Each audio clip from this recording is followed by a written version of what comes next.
The rain fell like whispered warnings, tapping lightly on the stained glass windows of the Hollowmere church. Inside, the air hung heavy, not just with incense and grief, but with an unspoken tension no one dared acknowledge. Every wooden pew was filled with solemn faces, all turned toward the black coffin resting at the front. It was a funeral of Elliot Harrow, the town's eccentric recluse and the last remaining heir to the infamous Harrow estate, a name whispered more than spoken, cursed more than remembered. The priest's voice droned on with ceremonial grace, but eyes wandered. People shifted in their seats, exchanging nervous glances. Elliot had been found dead in his manor, seated upright in a rocking chair that had never moved again. His face was frozen mid-scream, his fingers twisted in ways human hands shouldn't bend.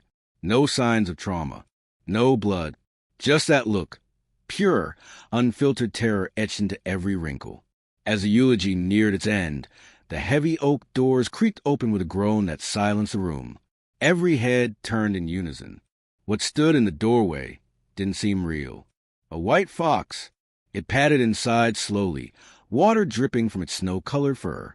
It looked too clean to have wandered from the woods, too pristine for an animal. Its coat shimmered faintly under the chandelier light, almost glowing. But its eyes were jet black, void of light, expression, or soul. The congregation sat frozen, unsure whether to stand, scream, or pretend it wasn't happening. The fox made no sound. It walked past the pews down the center aisle, stopping only at the foot of Elliot's coffin. It stared for a moment, then opened its mouth. Something dropped onto the red funeral rug. A small bundle, wrapped in what looked like faded parchment and string made from twisted black thread, wet and misshapen. The room was still. The priest stepped back. No one moved. And then, as silently as it had arrived, the fox turned and walked out into the rain. For several seconds, no one breathed, until the bundle began to move. The church emptied faster than it had filled. Chairs knocked over, prayers half-mumbled, and whispers turned to panic. The bundle lay untouched, twitching slightly, wrapped in that aged paper that now seemed to steam against the cold stone floor. Only 3 people stayed behind. Father Ellis, who presided over the service, Mara Lint, a local reporter with more guts than sense, and Tom Harrow, Elliot's estranged nephew. Mara was already crouching near the bundle, phone recording. "Don't touch it," Tom hissed, stepping closer. But Mara didn't listen. With trembling fingers, she untied the thread. The parchment unfurled like old skin, and what was inside didn't belong in this world. A claw, or rather, what looked like a claw, severed cleanly at the base, dark and charred, pulsing faintly as though something inside it still lived. It reeked of decay and something else, something ancient. Etched into the parchment were symbols, not writing, marks, burned into fibers like brands. Mara looked up, her voice barely a whisper. "I've seen these symbols before. In Elliot's journals. This is a warning." Father Ellis crossed himself twice. "No," he said quietly. "It's not a warning. It's a summoning." 2 hours later, the town council declared Elliot's burial postponed. The coffin was sealed again and moved to the basement of the church. Police were notified but offered no explanation. No one knew where the fox went. By nightfall, the town of Hollowmere was drenched in silence. Tom, reluctant heir to the Harrow name, had no interest in superstitions. But when Mara showed him what she found among Elliot's effects, photos of a white fox dating back over a century, standing outside the Harrow estate in every one, his skepticism began to crack. "There's no way the same fox has been appearing for 100 years, he muttered. "Unless it isn't a fox," Mara replied. They broke into Elliot's manor just after midnight. The Harrow estate sat at the edge of town like a rotting tooth. Ivy strangled the walls. Windows stared blankly into the void, and wind howled through its broken bones. But inside, everything was pristine. Polished wood, dustless floors, freshly lit candles still burning on mantels, despite no one having lived here for weeks. And then, in the study, they found the second parchment, pinned under Elliot's rocking chair. It bore the same markings as the first. This one had a single word scrawled beneath the sigils. "Remember." Mara's breath caught in her throat. Remember what? Tom whispered. The walls answered, a sound like scratching. No clawing. From inside the walls. The lights flickered. Tom turned toward the door, but it had vanished. Where it had stood, there was now solid wall, paneled like the rest of the room. The manor was shifting, changing, like it had become aware. Mara backed against the desk. This house isn't haunted, Tom. It's alive. And then the fox appeared again. In the corner, silent, watching. But this time it opened its mouth and spoke. Not in words, not in sound, but in visions. Darkness swept over Tom's eyes like ink and water. He saw himself, but not himself, dressed in Victorian garb, seated at the same desk he now leaned against. Across from him, another man, Elliot's twin brother, Edward, who had supposedly died in the 1800s. Their voices were loud, furious. You summoned it, Edward hissed. You brought it here. It promises eternity. Tom's Victorian self growled. Not this cursed half-life. The vision shifted, blood dripping from walls. Townsfolk nailed to trees, the fox sitting atop a throne of bones. The manor on fire, and the claw, always the claw, appearing before each tragedy like a cursed signature. Then darkness again. Tom collapsed. Mara shook him, panicked. Tom, wake up. You were screaming. The fox was gone. But something else was there now, crawling out of the study's fireplace. A figure, 8 feet tall, draped in what looked like funeral linen soaked in tar. Its face was a mask, blank porcelain cracked down the middle. It dragged its body as though its joints were reversed, and from its back protruded long, sharpened bones like antlers, but moving. Tom backed away, voice cracking. That thing, I saw it in the vision. That's what the fox brought. That's what Elliot saw before he died. The creature turned its head toward him. No eyes, but it saw. It always saw. And then it whispered, voice like dried leaves in wind. He forgot. You will not. Tom and Mara fled, through twisting hallways that didn't exist before, past doors that opened into memories, out into the cold night, gasping and drenched in fear. Behind them, the manor's lights blinked out one by one, and at the edge of the woods, the white fox stood again, silent, watching. This time, it didn't enter the manor. It simply turned, disappearing into the trees. And as the town clock struck 3 a.m., every mirror in Hollowmere cracked in unison. Windows fogged from the inside, and from beneath the church floorboards, a low growl echoed, deep and endless. The bundle hadn't been a gift. It was a key, and someone had opened the door. Rain fell like a steady drumbeat against the cracked gravestones of Hollowmere Cemetery. The white fox was gone, but its presence lingered, like a hand still resting on your shoulder after the fingers have vanished. Tom Harrow sat slumped on a park bench just outside the church, head in hands, his breath fogging in the early morning chill. Mara stood nearby, gripping a steaming paper cup of coffee that shook ever so slightly in her hand. Neither of them had spoken much since fleeing the Harrow estate, since seeing whatever that thing was. I'm not going back in there, Tom said, his voice low. That place isn't a house. It's a trap. And that fox is not a messenger. It's a gatekeeper. Mara nodded, but her journalist instincts were burning. It dropped something at the funeral, a piece of whatever's behind this. That bundle, it wasn't just a key to the house, Tom. It was a key to this town. Tom looked up, eyes sunken. You think this whole town is cursed? Mara hesitated. I think it's buried under something ancient, and Elliot uncovered it before he died. She pulled a faded photograph from her coat pocket, one she'd found in Elliot's desk before the house twisted around them. It showed the church from the early 1900s. But instead of the stone and wooden flooring it had now, the photo revealed a hatch right beneath the altar. The church was quiet that morning, as if it too was holding its breath. Father Ellis was gone. No one had seen him since the night before. The altar was sealed off with yellow tape, and the coffin of Elliot Harrow still rested in the basement, untouched. Tom and Mara snuck through the vestry door just after noon. The sanctuary was darker than usual, even with the stained glass windows glowing in colored daylight. Something had changed. They moved to the altar. Carefully, They peeled back the old rug that covered the floor. There it was, the hatch, iron-bound, circular, and sealed with a rusted padlock that looked older than the town itself. Strange carvings encircled it, familiar shapes, like the ones on the parchment the fox had dropped. Tom stared at it. "Do you think it's a crypt?" Mara knelt beside the lock. "I think it's older than that." With a crowbar and some brute force, they snapped the lock open. The hatch groaned, and a rush of air escaped from below, warm, foul, and thick with something that made their stomachs churn. A spiral staircase of damp stone descended into blackness. Tom clicked on a flashlight. "Why does this feel like the point of no return?" Mara took a breath and stepped down. "Because it is." The deeper they went, the more the air changed.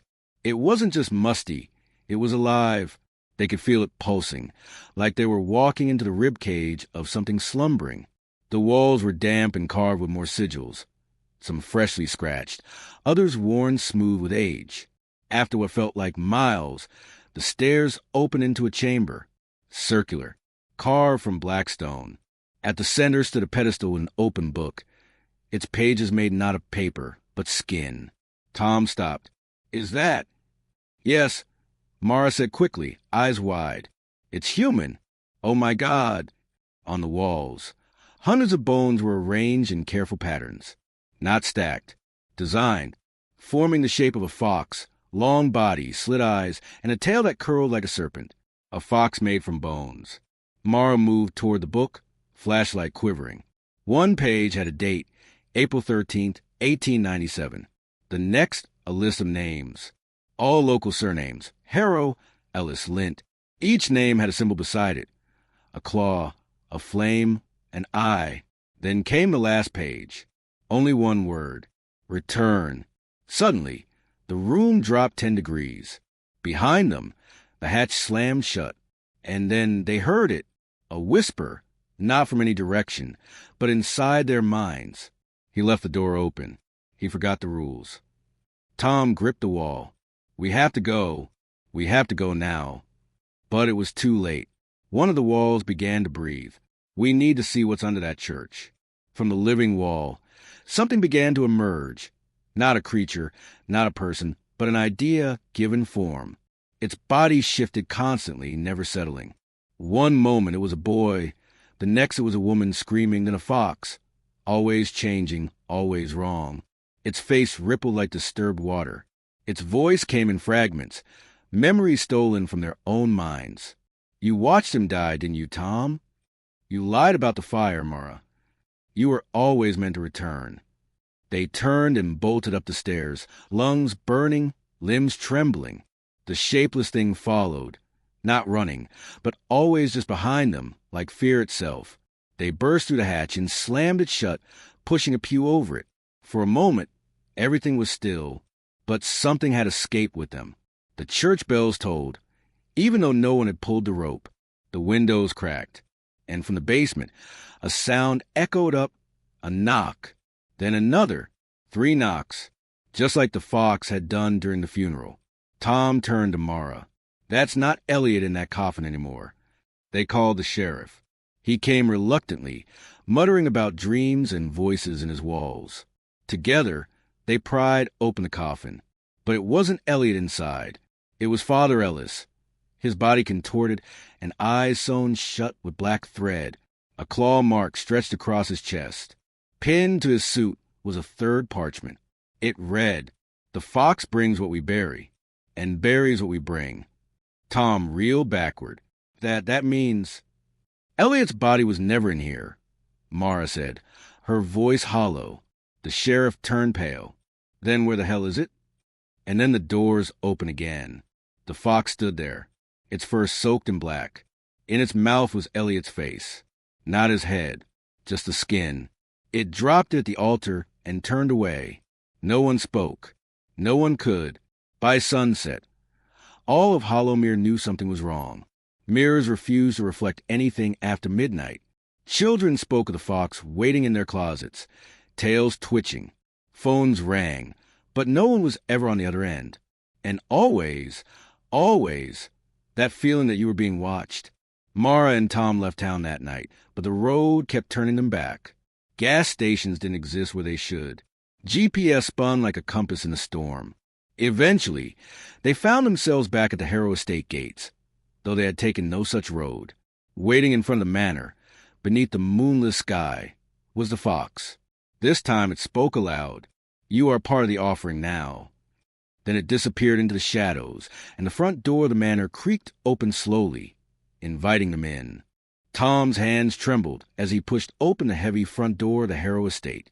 The hinges cried out like something old and unwilling being disturbed. Mara stepped in behind him, flashlight raised high, heart hammering in her chest. The mansion welcomed them with silence. No creaking floors, no flickering lights, no shifting walls. Not yet. This was the eye of the storm. They stood in the grand foyer. The portraits on the wall had changed. Where once there were paintings of generations past, now there were only mirrors, long, warped, and covered in a fog that pulsed like breath. Every single mirror was cracked down the center, except one. That one reflected not them, but a white fox sitting between two burning trees. Mara turned away. "We're not here to play its game." Tom nodded, jaw set. "We need answers. Real ones." And in the stillness of the house, they heard it again, scratching. Not from the walls this time. From beneath their feet. The basement. They descended into the cold stone cellar beneath the estate. It smelled of wax, mildew, and something metallic. A single bulb swayed from the ceiling, casting jagged shadows across the floor. Shelves of decaying books lined the walls, and in the center stood a table covered in black cloth. Atop the cloth sat a ledger, thick, bound in black leather, and fastened with iron clasps. Tom hesitated, then opened it. It was a family record, but not of births or marriages. Each page documented offerings, dates, names, descriptions. October 4th, 1831, gave the girl from the well. May 2nd, 1864, returned the bones of the oath-breaker.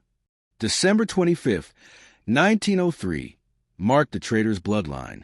Claimed one every third generation. Mara whispered, "It's a deal, a contract."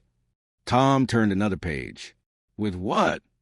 The next section was written in a strange ink, dark, iridescent, like beetle shells under light. The symbols twisted as he read, resisting his eyes. But one name repeated, VXRK, the remembered hunger. Underneath was a sketch, a white fox with eyes of void and a skeletal tail made of antlers. They had never summoned the fox. The fox had always been part of the curse, a harbinger, a collector. As they pored over the ledger, the candlelight flickered. Someone was whispering from behind the stone wall. Tom stepped closer, pressing his ear to it. Still here, still watching, the third claw, buried in the church. The wall cracked, dust spilled out, and behind it, a chamber hidden. Inside lay a desiccated figure in priest robes, bound in chains, with a mask of gold covering its face. Etched into the mask, the Harrow sigil and a fox curled around a flame. The body suddenly jerked. Mara screamed. The mouth beneath the mask moved. "You broke the seal, now the balance must feed," it rasped. Tom leaned closer, voice shaking. "Who are you?" "I was the first. I sealed the gate with blood. You have opened it again." "What's the gate?" Mara asked. The corpse turned its face toward her. The fox guard the gate. But when called 3 times, the gate opens, and it walks freely. Tom stepped back. The fox barked 3 times at the funeral. The corpse nodded once, slow and painful. Then hollow mirrors already lost. Determined to find the final clue, they returned to the church after midnight. The town was silent. Streetlights buzzed, but no homes glowed. It was like the town had fallen asleep and chosen not to wake up. At the altar, they pried open a hatch again and descended into the catacombs. This time, the air felt heavier, almost liquid, like walking through a dream that didn't want them there. In the same pedestal chamber, a second pedestal had risen from the ground.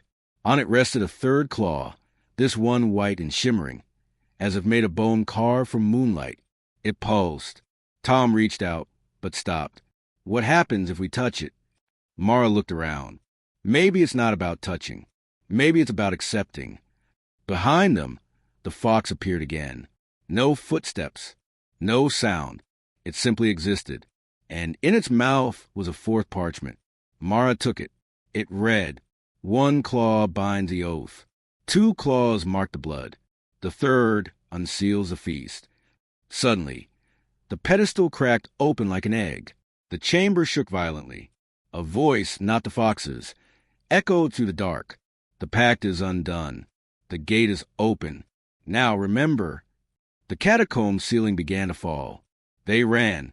They escaped into the night just as the church collapsed inward, imploding, not from destruction, but as if something had swallowed it from below. The white fox stood at the edge of the rubble, its tail coiled like a question mark, its eyes never blinking. Tom turned to Mara. "This isn't about Elliot anymore."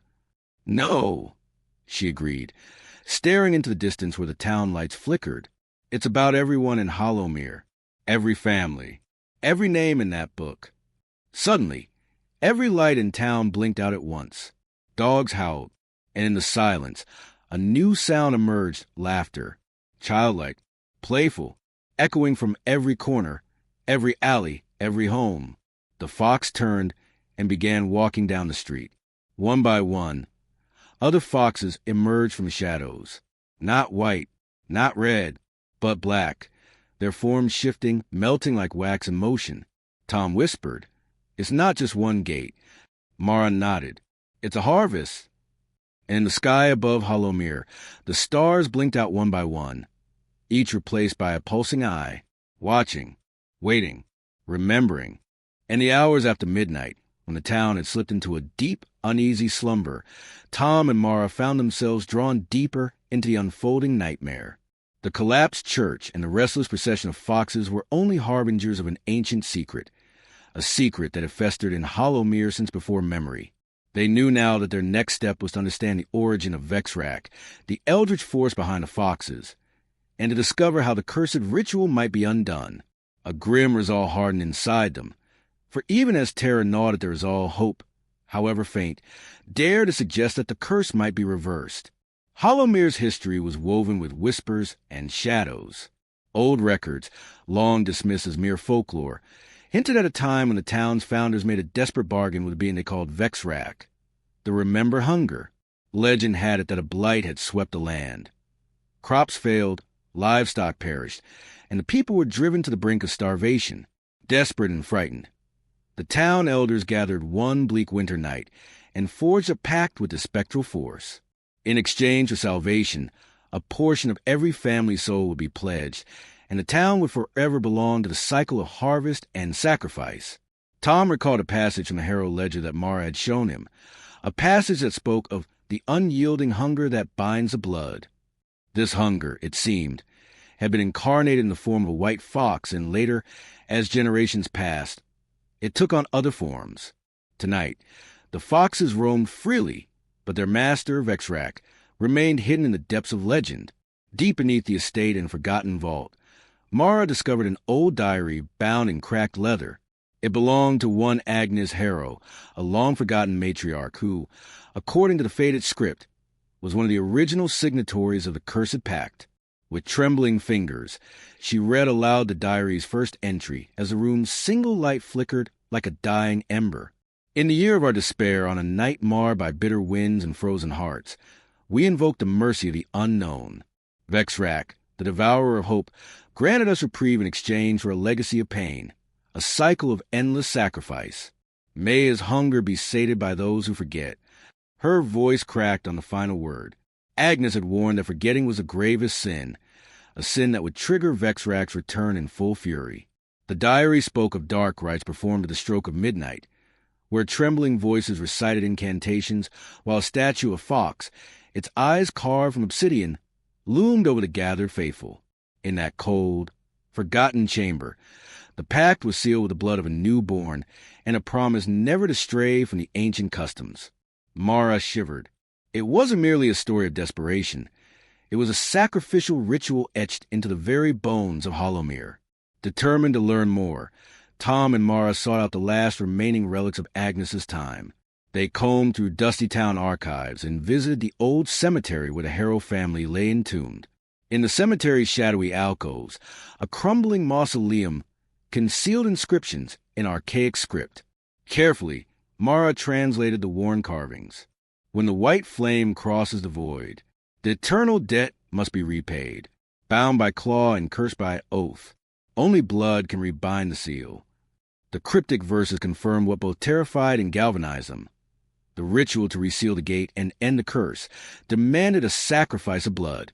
The inscription spoke of the white flame, a reference to the spectral fox that would appear when the ritual was enacted under the rare alignment of the moon and the winter solstice.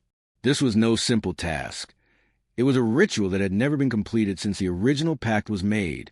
The price was unimaginable, and its cost would be paid in the most personal currency, life's essence. The realization sent tremors of dread down Tom's spine. It means someone has to give themselves up. His voice was barely a murmur in the hush of the mausoleum. Mara looked at him, her eyes filled with both sorrow and determination. Or we must find another way, a substitute. But the ritual specifies the offering of one who is of the bloodline that made the pact. We may be running out of choices. That very night, while Hollowmere shuddered under a moonless sky, Tom and Mara returned to the estate. They knew that the white fox, the monstrous embodiment of Vexrax, would soon return. In the dim corridors of the Harrow estate, every creak and whisper recalled the ancient promises long forgotten. As they approached the once grand drawing room, a spectral glow emanated from the far wall. There, perched on a shattered mantel, lay an obsidian figurine of a fox. Its eyes, carved from stone, glistened with malevolent light. Beside the figurine was another parchment, frayed and soaked with some dark, indistinguishable fluid. The writing was in the same unearthly hand as the others, and it read, "To reseal the gate, the one bound by ancient oath must wade in the blood of remembrance. The soul of the innocent, or the harbinger of remembrance, shall be the key. Let the white flame consume what is forgotten." A chill crept down Mara's spine. "It seems that either we sacrifice one of us, or—" Tom interrupted. "Or we find the one who is destined by fate, the forgotten child of this curse. Legends speak of a child born during the winter solstice whose blood is pure, capable of breaking the cycle. But where is that child?" As if in answer, the chilling howl of the wind outside merged with a low growl emerging from the estate's depths. The white fox appeared, more ethereal than ever, with fur that shimmered like ghostly moonlight and eyes that held the secrets of centuries. It moved gracefully into the center of the room, its presence commanding and dreadful.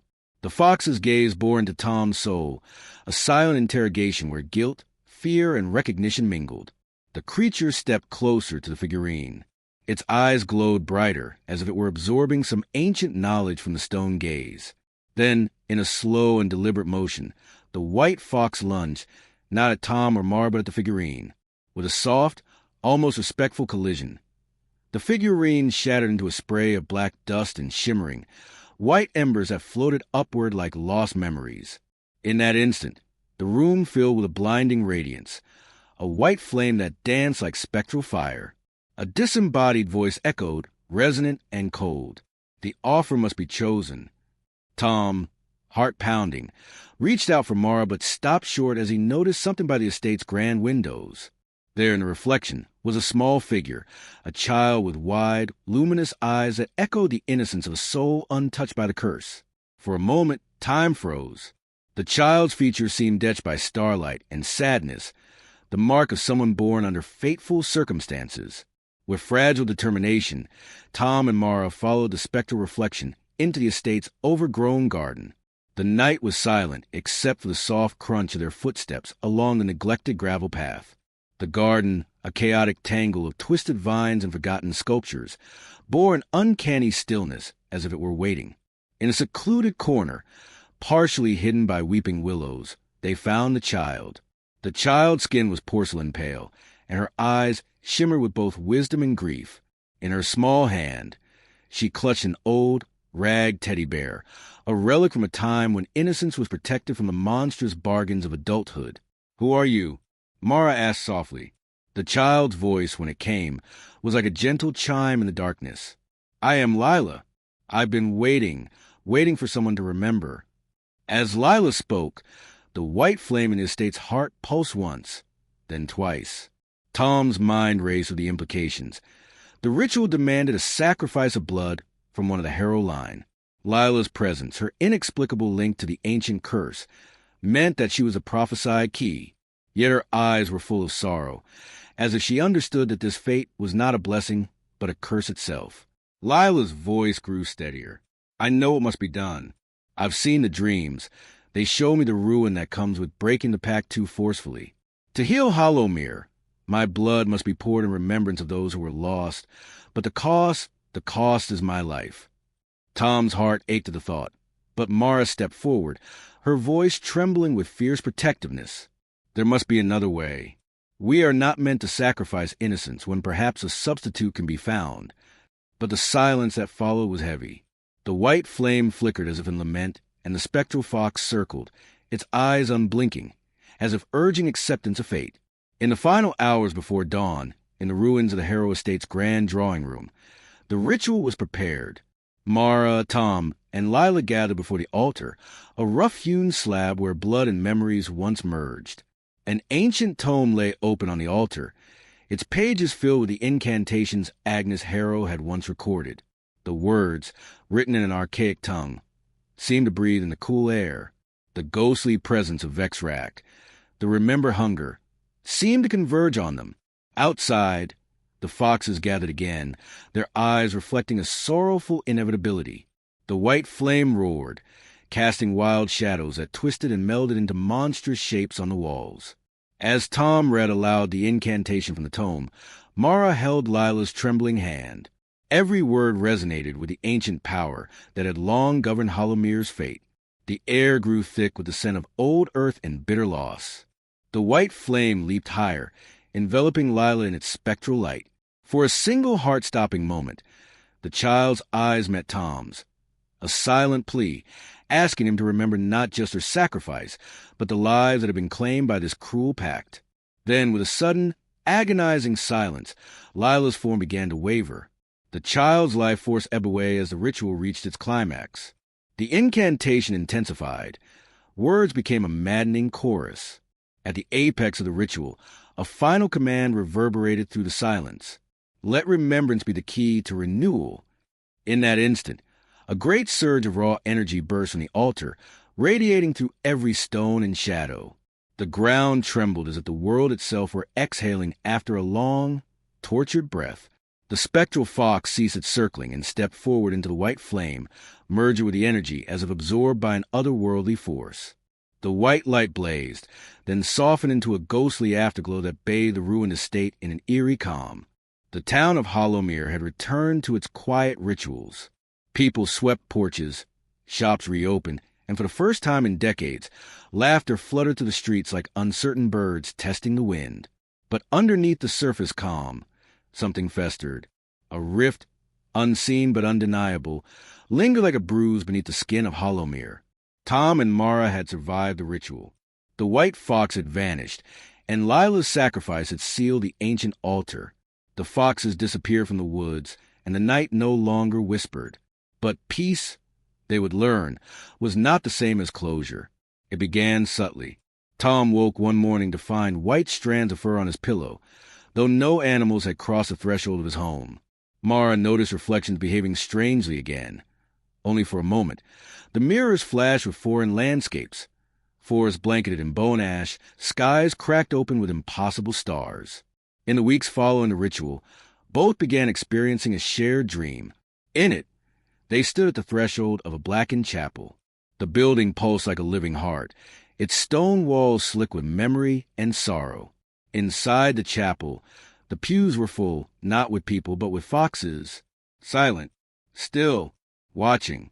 And at the altar stood Lila, her back turned, her small hands outstretched as though holding something unseen.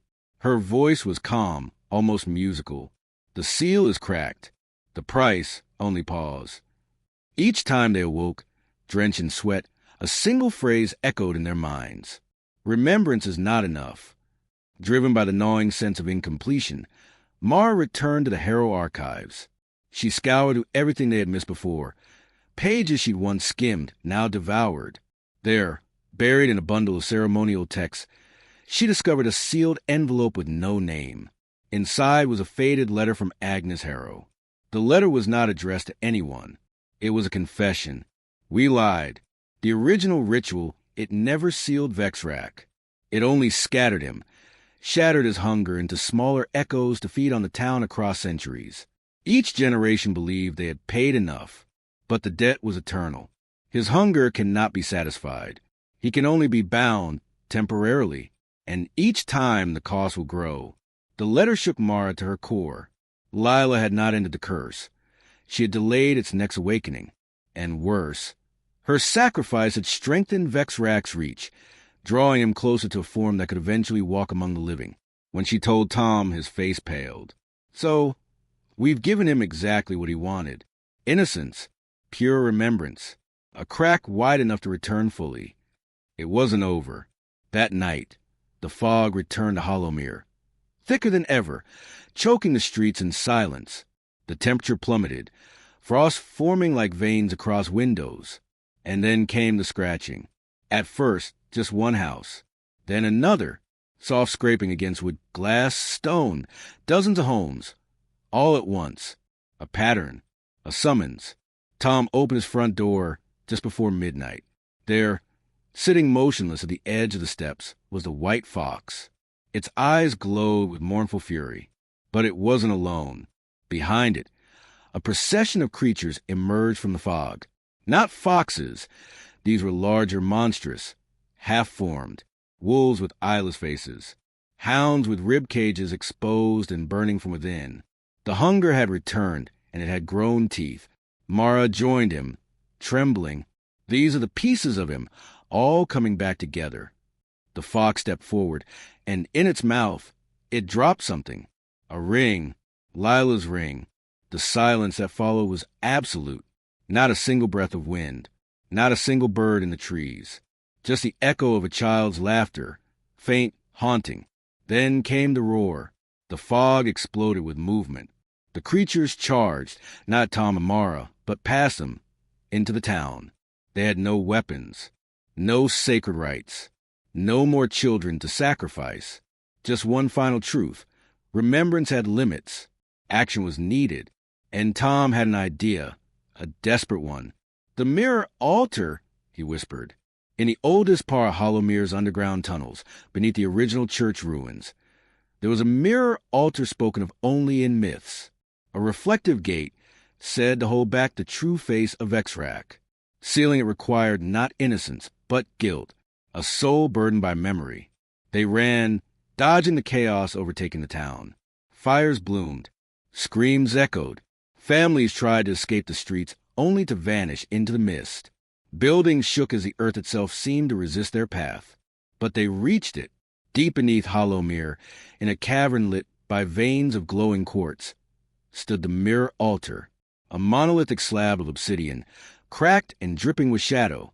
Reflected in its surface were not their images, but their sins.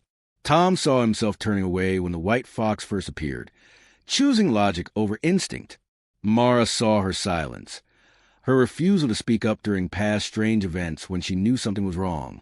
The mirror spoke, not in voice but in understanding. It demanded a choice.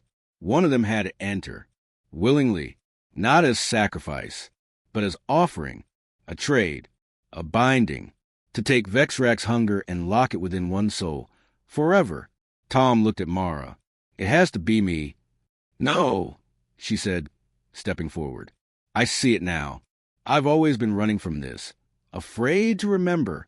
I'm the one he's been whispering to. My blood carries the curse. I'll go. But the mirror had already responded. Tom's reflection was gone. In its place stood Lila, hand extended. Behind her, the fox waited. He stepped forward, heart pounding, tears blurring his vision. Mara screamed, "Tom!" He turned to her one last time, smiled faintly and whispered, "Tell him to remember me." Then he stepped into the mirror. In a moment Tom vanished. A sound like thunder cracked through Hollowmere. The fog recoiled. The creatures shrieked. shadows pulled backward as if yanked by invisible chains. One by one, the monstrous forms disintegrated into ash. And then, stillness. The white fox appeared one last time before Mara, now alone in the cavern. Its eyes, once burning, now shimmered with peace. It walked to the altar, placed Lila's ring atop the obsidian, and vanished into light. Mara fell to her knees. Alone, alive, but Hollowmere was safe. For now, a stone stands in the center of Hollowmere's town square. No name, just an engraving. Remember, so it never hungers again. Mara visits every day. She tells a story to those who ask, and even those who don't. She writes books, gives talks, but most importantly, she remembers. And when the wind howls across the rooftops on certain winter nights, she swears she hears a fox's cry. But the mirror remains sealed, and Tom remains, holding the hunger, so no one else has to.